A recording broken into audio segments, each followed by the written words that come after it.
Sa ibang balita, ay tinanggi ng Korte Suprema ang mga kumakalat na impormasyon online, artificial intelligence o AI ang magche-check sa 2023 bar examination.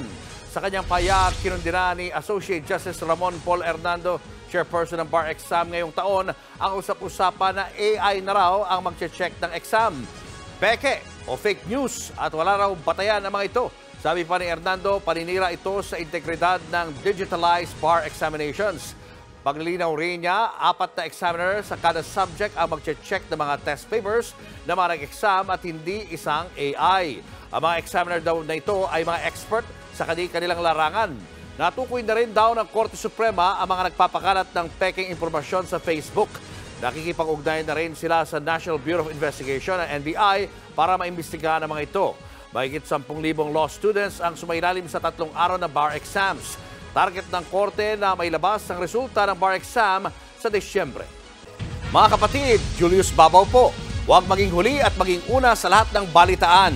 Para sa tuloy-tuloy na talakayan sa Frontline, mag-follow at mag-subscribe sa social media pages ng News 5.